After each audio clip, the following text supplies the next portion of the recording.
오늘 같이 추위에 맞서라는 제목으로 말씀 증거합니다. 올해 겨울은 날씨가 조금 이상하죠? 별로 안 추운 것 같으면서도 은근히 춥습니다. 그러니 저처럼 감기 환자가 많대요. 이때 우리나라 말은 참 강점이 있습니다. 표현이 다양해요. 추위에 분류가 가능해요. 기온으로 표현하는 추위에 대해서는 혹한, 한파, 동장군 등등으로 말을 할 수 있죠.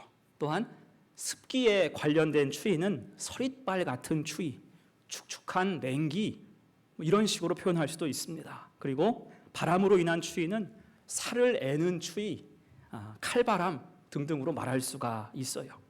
여러분, 이 중에서 뭐가 제일 춥습니까? 뭐가 제일 추우세요? 다 춥지만 저는 바람이 제일 추운 것 같아요.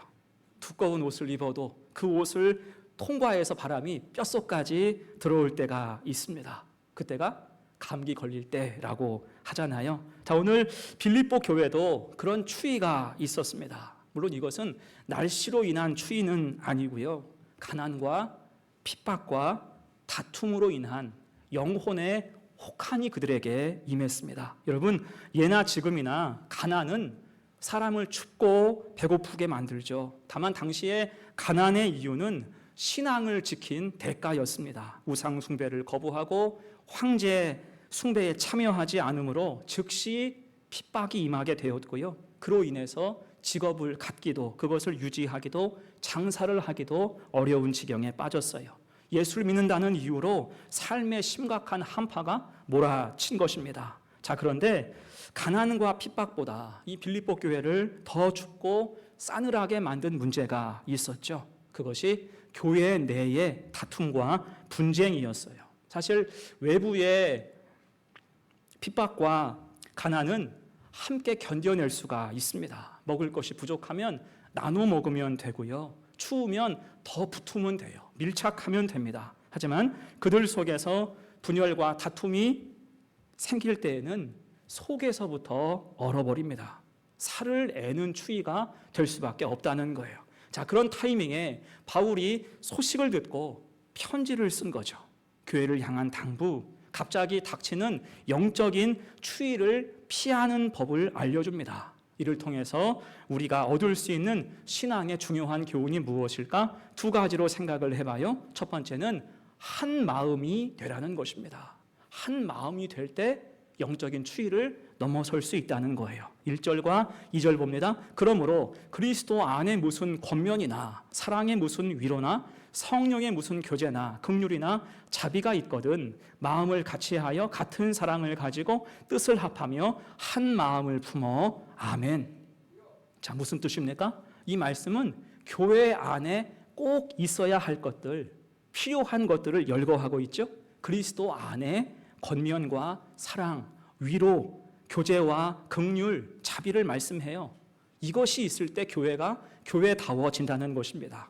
단 이 일들이 능력을 발휘하려면 필요한 게 무엇입니까? 마음을 같이 하는 것, 하나가 되는 거예요. 믿음의 결속이 성패를 좌우한다 할 수가 있는 것입니다. 자, 이 말씀과 비슷한 맥락의 말씀이 고린도전서 13장이에요. 유명한 말씀인데 1절로 3절까지 같이 읽어요. 시작. 내가 사람의 방언과 천사의 말을 할지라도 사랑이 없으면 소리나는 구리와 울리는 꽹과리가 되고 내가 예언하는 능력이 있어 모든 비밀과 모든 지식을 알고 또 산을 옮길 만한 모든 믿음이 있을지라도 사랑이 없으면 내가 아무것도 아니요 내가 내게 있는 모든 것으로 구제하고 또 내 몸을 불사르게 내줄지라도 사랑이 없으면 내게 아무 유익이 없느니라. 아멘. 자, 여기에서도 능력이 충만한 말씀이 지금 이어지고 있죠. 사람의 방언, 천사의 말, 예언하는 능력, 진리와 믿음, 구제와 헌신 등등 다 필요하고 정말 중요합니다. 대신 이것을 감당할 무엇이 사랑이 없으면 아무것도 아니다라고 말씀을 하고 있어요. 한마디로 보화가 있다면 보화를 담을 그릇이 필요하다, 그러한 뜻입니다. 그것이 사랑이고 또한 하나됨이라는 거예요. 이에 오늘 본문 2절에서는 더 강조하잖아요. 다시 2절 보세요. 마음을 같이하여 같은 사랑을 가지고 뜻을 합하며 한 마음을 품어. 이 말씀이 재밌죠. 지금 같은 의미의 말씀을 4번이나 반복하고 있어요. 마음을 같이하여 같은 사랑을 가지고 뜻을 합하며 한 마음을 품어. 같은 말을 4번이나 반복하면서 지금 하나 될 것을 강조하고 있습니다. 자, 그러면 바울이 왜 이렇게 하나 될 것을 강조할까요? 그것은 당시에 빌립보 교회에 심각한 다툼이 있었기 때문이에요. 그걸로 말미암아 교회가 막 흔들리는 거죠. 그리고 그 일에 대해서는 조금 더 구체적으로 빌립보서 4장 2절 이하에서 말씀을 해요. 내가 유오디아를 권하고 순두개를 권하노니 주 안에서 같은 마음을 품어라. 또 참으로 나와 멍에를 같이 한 내게 구하노니 복음에 나와 함께 힘쓰던 저 여인들을 돕고 또한 글레멘드와 그 외에 나의 동역자들을 도우라. 그 이름들이 생명책에 있느니라. 아멘. 한마디로 싸우고 편가르지 말라는 거예요. 지금 그게 문제라는 것입니다. 특히 특정인의 이름이 등장을 하죠. 유오디아를 권하고 순두개를 권하노니. 그리고 나서 중요한 말씀이 이어집니다. 주 안에서 같은 마음을 품으라. 아멘. 아까 읽었던 오늘 본문 2절과 같은 의미의 말이에요. 곧 이것이 있을 때, 하나됨이 있을 때 다시 교회와 성도들 사이에 생기와 온화함이 생길 수가 있다라는 것입니다. 여러분, 사도행전 16장을 보면 이 빌립보 교회가 어떻게 세워졌는지가 기록되어 있습니다. 바울이 성령의 인도하심으로 빌립보에 이를 얻고요, 루디아를 전도하면서 교회의 기반을 구축하게 됐습니다. 그리고 이후 주변 지역에 있던 부유한 여인들이 성도가 되면서 단기간에 교회가 탄탄하게 세워져 갔어요. 그 속에 유오디아와 순두개도 있었을 것입니다. 하지만 어떤 시점부터 이 둘 사이, 작게는 둘이지만 크게는 두 파당이라고 생각해도 돼요. 두 파당 사이에 알 수 없는 갈등이 있었습니다. 여러분, 사람이 모이면 간혹 갈등이 생겨요. 서로 다른 세상을 살아온 사람들이 모였기 때문에 여러분, 갈등은 피할 수가 없어요. 갈등은 사실 자연스러운 것입니다. 서로 맞춰가는 과정에서 피할 수 없는 일이에요. 그러면 무엇이 필요합니까? 조정이 필요하죠. 그리고 조정하기까지는 상당한 시간이 필요합니다. 부부를 보아도 끝까지 사랑하며 삽니까? 중간에 다투고 갈등이 생기죠. 조정할 시간이 서로 필요한 것입니다. 그리고 그 시기에는 서로 참아주는 게 정말 중요해요. 하지만 그때 참지 못하고 부딪힐 때가 있죠.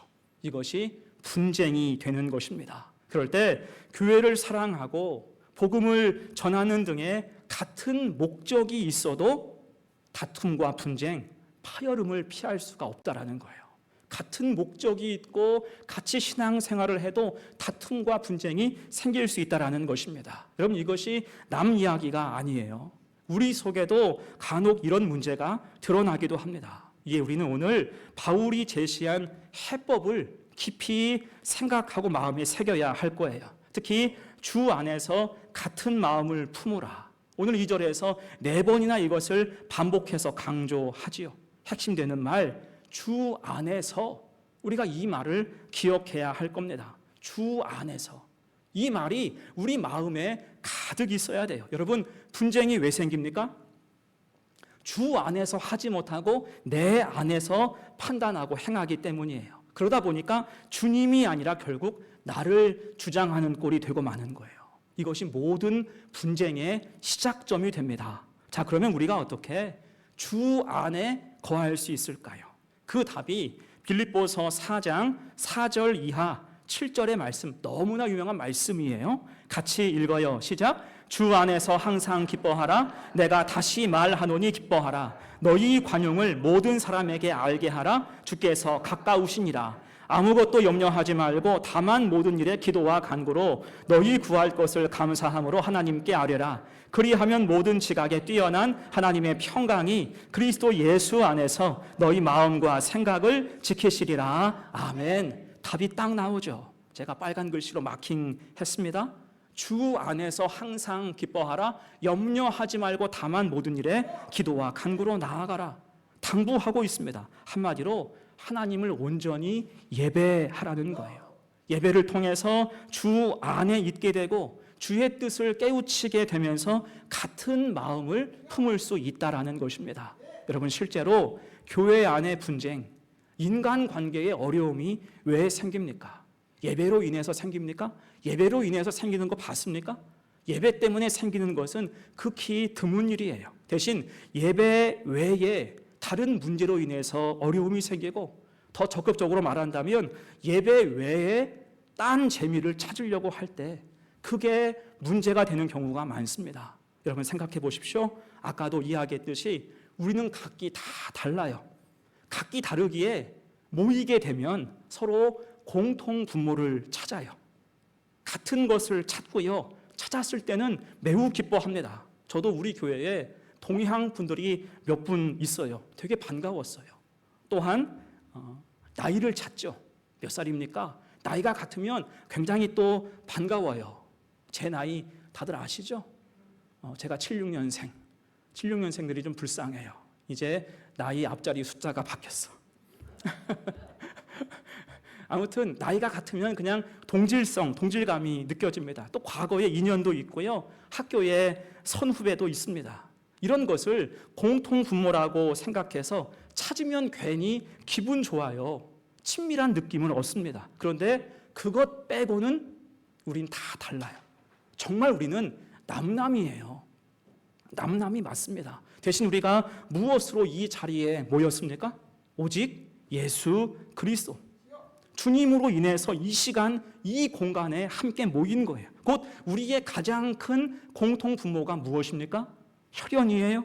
지연이고 학연입니까? 아니에요. 오직 예수 그리스도가 우리에게 공통 부모가 됨을 믿습니다. 그래서 이 예배를 통해서 은혜가 임하면 우리가 모든 것이 달라도 서로의 다름을 인정하고 용납할 수가 있는 거예요.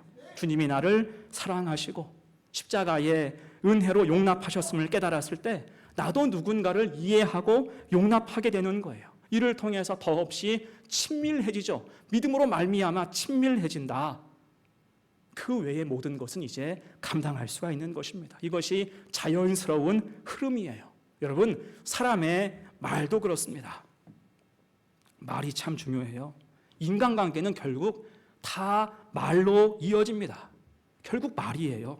말로 묶여지고 이어지는 것이 인간관계예요. 그런데 그 말, 언어에도 온도가 있잖아요. 대신 그 온도는요, 개별적이에요. 사람마다 느끼는 게 다 다릅니다.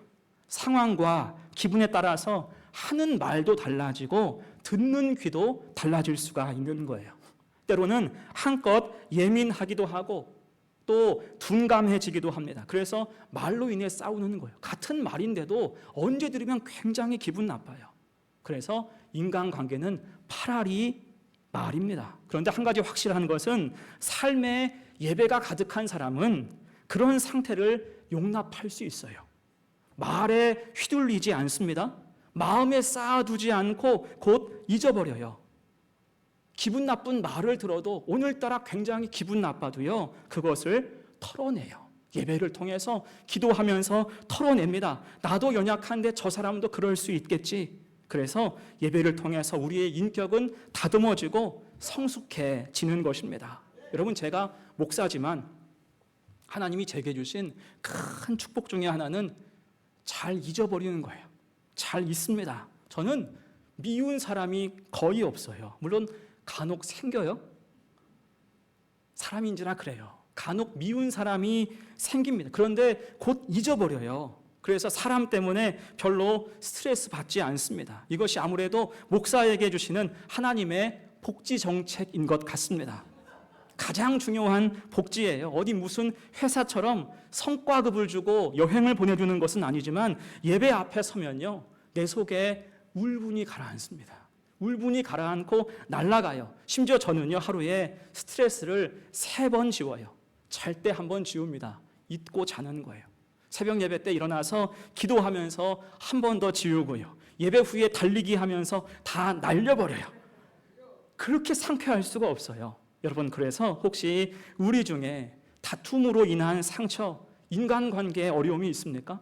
더 예배하시기를 축복합니다. 예배를 통해서 묵은 감정을 날리고 은혜의 스토리를 새로 구축해 가야 한다는 것입니다. 여러분, 흔히 음식의 맛을 평가할 때 유식한 말로 레이어를 쌓는다, 그런 표현이 있어요. 여기서 레이어는 층, 겹이라는 뜻이에요. 음식 맛에 겹을 쌓는다. 이를테면 중국집에서 짬뽕을 만들 때 요리사가 제일 먼저 하는 게 무엇입니까? 웍을 센 불로 달구고 파기름을 내고요. 그 기름으로 해물을 볶고 이어서 채소를 넣어서 같이 볶아요. 그리고 매운 고춧가루를 팍팍, 매운 맛을 가미하죠. 그렇게 열심히 웍질을 한 다음에는 육수를 넣습니다. 이때 육수는 그냥 물이 아니라 닭을 끓여낸 육수를 주로 사용해요. 짬뽕인데 왜 닭 육수가 필요할까요? 짬뽕은 맵지만 그 뒤에 구수하고 진한 맛을 주기 위해서예요. 그리고 간을 한 후에 치킨 스톡, 미원을 팍팍 넣지요. 이게 감칠맛을 그래도 끌어내는 거예요. 그리고 마지막에 하는 게 향미유, 고추 기름을 둘러내면 끝. 여러분, 이것이 맛의 층이에요. 레이어를 쌓는 과정과 같습니다. 무슨 맛이 있어요? 매운 향이 있고, 매운 맛이 있고, 구수함이 있고, 시원함이 있고, 감칠맛이 있어요. 이것이 짬뽕의 참맛. 오늘 점심은 짬뽕 많이 드세요? 그럼 우리의 신앙도 그렇습니다. 더 예배하며 믿음의 레이어를 쌓아가야 한다는 거예요.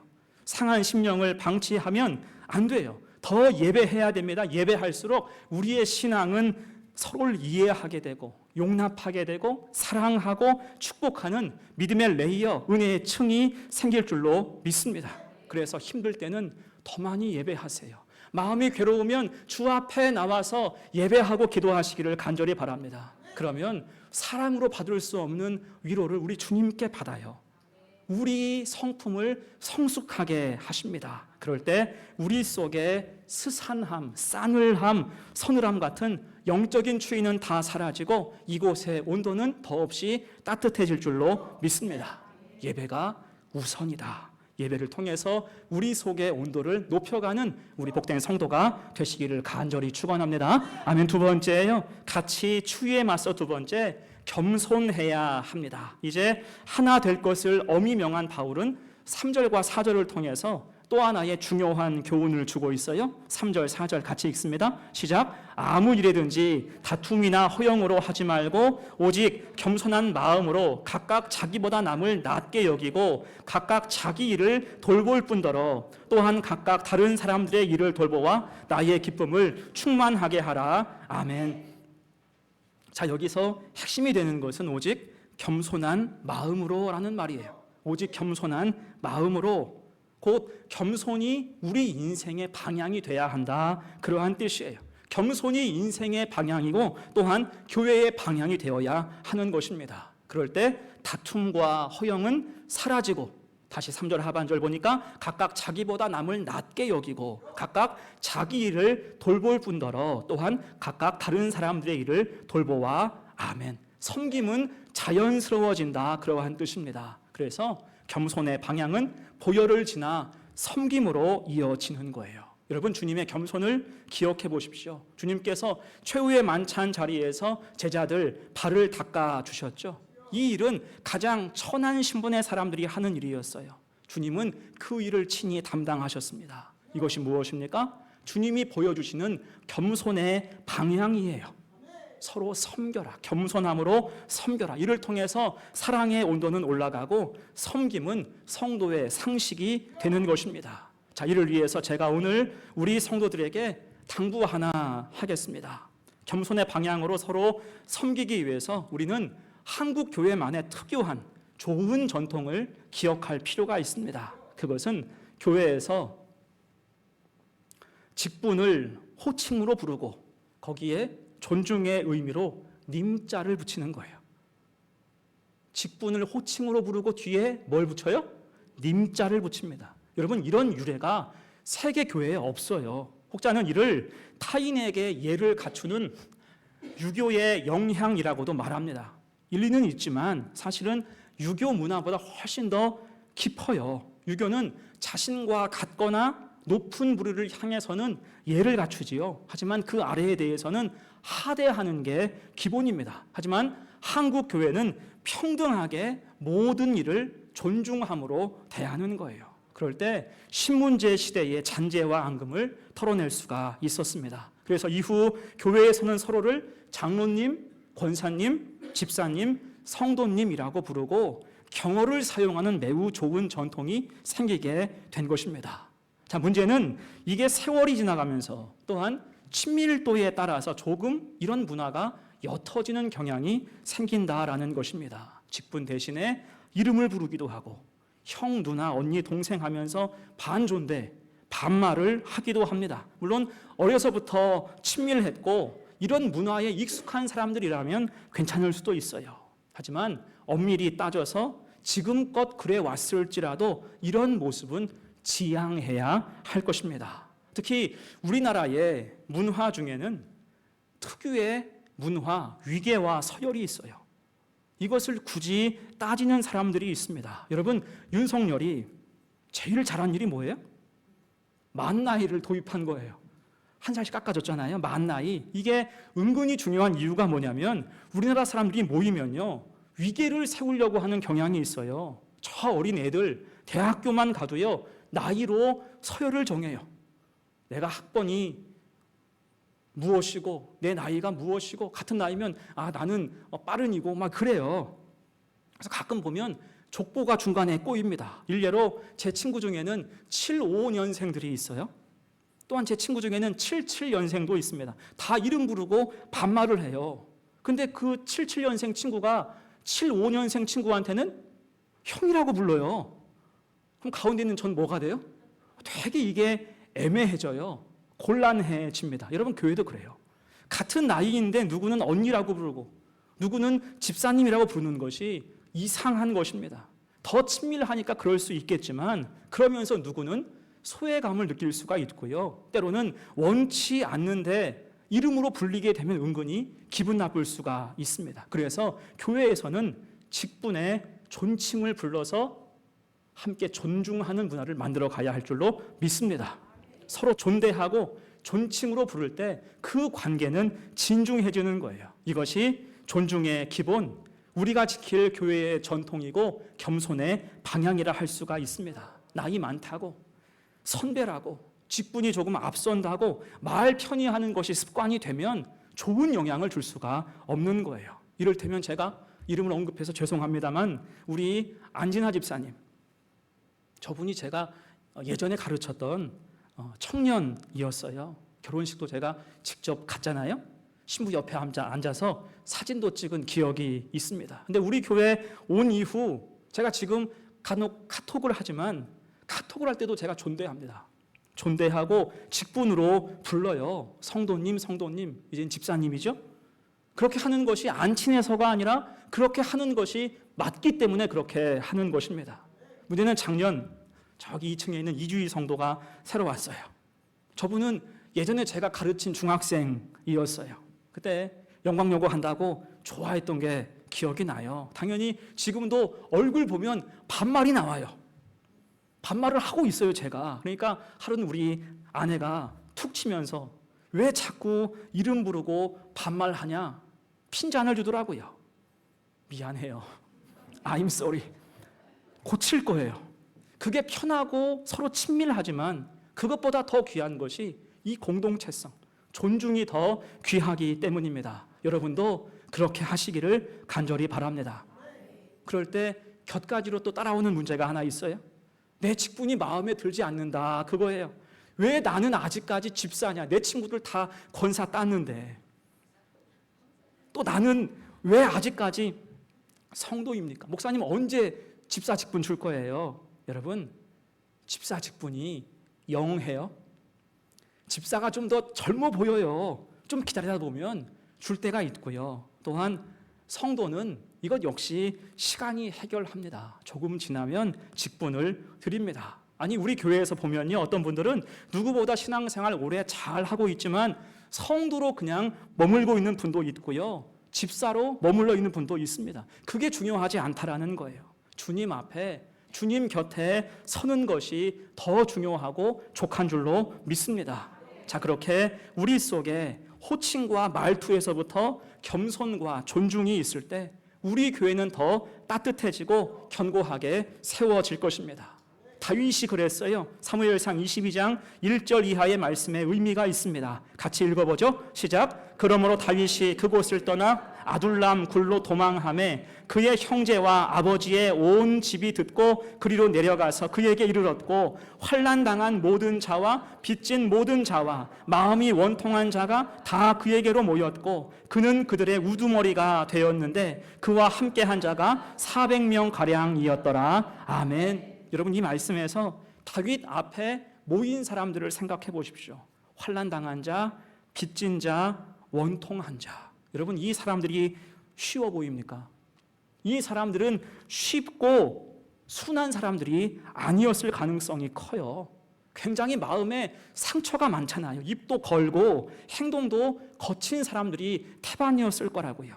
그런 사람들이 모였으니까 자칫 다툼이 빈번할 수 있었습니다. 그런데 그들이 다윗의 수하에 들어갔을 때 다들 인재와 일꾼이 돼요.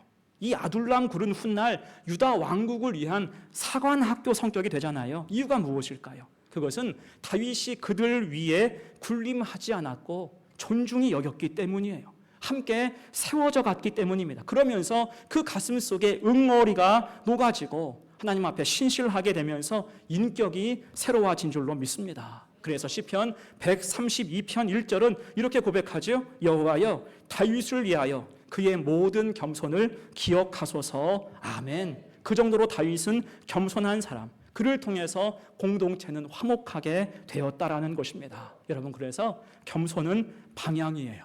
주님을 향한 방향, 바울이 강조한 그 방향으로 나아갈 때 우리 속에 한파는 다 지나가고 차가웠던 것들은 서서히 다 녹아서 없어지는 줄로 믿습니다. 이에 겸손으로 함께 나아가며 주님처럼 따뜻하고 친절해져서 화목함을 세워나가는 더없이 따뜻한 우리 공동체 만들어 가시기를 간절히 축원합니다. 그럼 이제 말씀을 정리합니다. 4절 맨 마지막에 바울은 빌립보 교회를 향해서 부탁하죠. 나의 기쁨을 충만하게 하라. 나의 기쁨을 충만하게 하라. 무슨 기쁨입니까? 이 기쁨이 어떤 기쁨이에요? 영적인 추위를 이겨내고 따뜻한 온기로 가득한 성도를 보는 기쁨, 그리고 하나된 모습으로 섬기는 모습, 겸손함으로 함께 일하는 모습, 이 기쁨은 우리의 기쁨일 뿐 아니고 주님의 기쁨이 될 수가 있다는 것입니다. 이를 위해서 우리는 한 마음을 품어야 되고 주님의 겸손을 닮아서 겸손이 우리 인생의, 우리 교회의 방향되어야 함을 믿습니다. 그럴 때 추워도 동백꽃이 아름답게 피어나는 것처럼 우리의 삶과 믿음은 더없이 아름다워지고 따뜻해질 거예요. 그 길을 함께 힘내어서 나아가는, 서로 위로하고 존중이 여기고 사랑하며 나아갈 때 더없이 아름다운 우리 교회를 함께 일구어 가시기를 간절히 축원합니다.